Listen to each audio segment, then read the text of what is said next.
ఇది శివపార్తి గారు కూడా జాయిన్ అయ్యారు. వారికి కూడా నమస్కారం. భాను గారు ఏమంటారు అంటే విశాఖ ఉక్కు గురించి నమస్కారం. విశాఖ ఉక్కు గురించి ఒక ప్రస్తావన ఉంటే బాగుండేది అనేది రామ్నాథ్ గారి అభిప్రాయం. ఆయన అభిప్రాయం కాదు, మొత్తం విశాఖ ఉక్కు ఆంధ్రుల హక్కు, ఆంధ్రుల ప్రైడ్. ఒక రకంగా ఆ ప్రైడ్ గురించిన ప్రస్తావన లేకపోవటం ఏంటి? మీకు ప్యానల్ నుండి పెద్దలందరికీ నమస్కారాలు. మొన్న జరిగినటువంటి సభ విజయవంతమైంది. పోలీస్ అధికారులు దీన్ని నిర్వీర్యం చేయాలని చెప్పి అనుకున్నప్పటికీ ప్రజల నుంచి వచ్చినటువంటి స్పందనని ఎవరు ఆపలేకపోయారు. దాదాపు 10 కిలోమీటర్ దూరంలోనే మొత్తం ట్రాఫిక్ ని డైవర్ట్ చేసి వస్తున్నటువంటి కార్యకర్తల్ని పంపించకుండా, ఎందుకంటే సాక్షాత్ నన్నే ఆల్ యాక్సిస్ పాస్ ఉంది నా దగ్గర. నేనే సభాస్థల్లోకి వెళ్ళలేకపోయాను. దాదాపు 3 టోల్ గేట్లో నిలిపివేయడం జరిగింది మమ్మల్ని.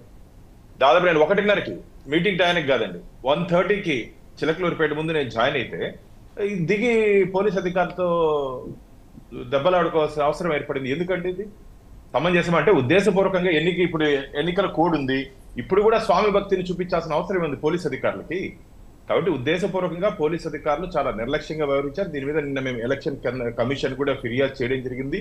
ఈ స్వామి భక్తిని ఆపి అధికార పక్షాన కాకుండా ప్రజల పక్షాన పోలీస్ అధికారులు ఉండండి అని చెప్పి వాళ్ళని తీవ్రంగా హెచ్చరిస్తూ, మీరు చెప్పినట్టు విశాఖ ఉక్కు కానీ మిగతా అంశాల మీద కానీ ఇది సంస్కరణలో భాగంగా వచ్చినటువంటి పథకాలండి ఇవన్నీ.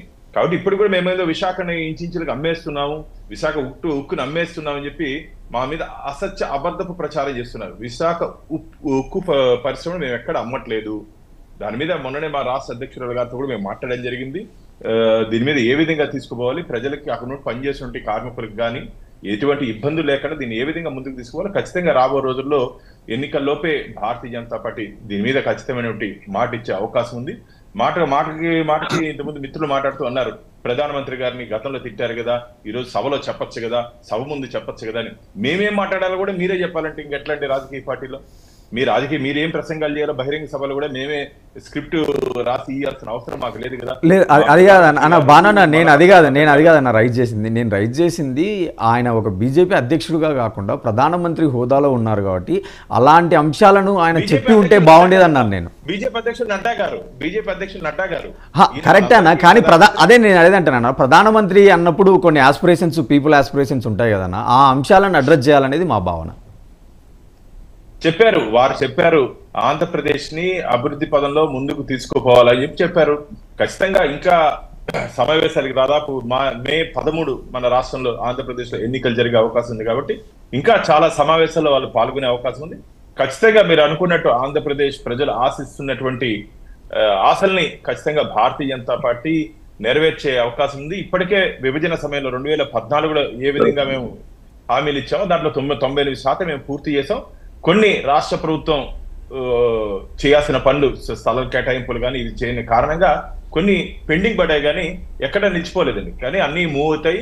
ఎట్టి పరిస్థితుల్లోనే ఆంధ్రప్రదేశ్ ని అప్పుల ప్రదేశ్ గా ఉన్నటువంటి ఆంధ్రప్రదేశ్ ని అభివృద్ధి ప్రదేశ్ గా భానుగారు మీకు 2 ప్రశ్నలు. భానుగారు 2 ప్రశ్నలు, పెద్ద టైం తీసుకోను.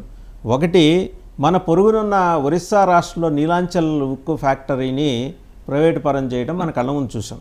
దాంతోపాటు ప్రపోజలే వైజాగ్ స్టీల్, అది చాలా క్విక్గా అయిపోయింది. అది నిర్మలా సీతారామన్ గారు టైమ్ అండ్ అగైన్ పార్లమెంట్లో ఆవిడ చెప్తా వచ్చారు, ప్రైవేటైజేషన్ అనేది ఆగదు, ఇట్స్ ఎ కంటిన్యూస్ ప్రాసెస్ అని. సో ఇవాళ కాబట్టి రేపేనా అవుతుంది, రేపొద్దున ఇంకో ప్రభుత్వం జగన్మోహన్ రెడ్డి గారు కాకపోతే మీ సంకీర్ణ ప్రభుత్వం ఏర్పడిన తర్వాత అప్పుడు కూడా కావచ్చు, చెప్పలేము. ఇక రెండో అంశం, దానికి సంబంధించి క్లారిటీ కావాలి. రెండోది, మీరు గెలిచే స్థానాలు ఇచ్చిందా టీడీపీ, లేకపోతే అంటే అలాంటి అవకాశం మీరు తీసుకునే అవకాశం ఇచ్చిందా? ఖచ్చితంగా వాళ్ళు ఓడిపోయే స్థానాలు మాత్రం మీకు కట్టబెట్టే ప్రయత్నం చేస్తుందా? విశాఖ ఉక్కు విషయంలో ఈ రోజు ఇది కేంద్రంలో భారతీయ జనతా పార్టీ ఎన్డీఏ అధికారంలోకి వచ్చినటువంటి తీసుకున్నలో భాగం కాదండి. గత ప్రభుత్వాలు తీసుకున్నటువంటి నిర్ణయాన్ని సంస్కరణలో భాగంగా భారతీయ జనతా పార్టీ ముందుకు తీసుకొని వస్తుంది. విశాఖ ఉక్కు విషయంలో ముఖ్యంగా ఓడిపోయే స్థానాలు, గెలిచే స్థానాలు కాదండి. పొత్తు అనేది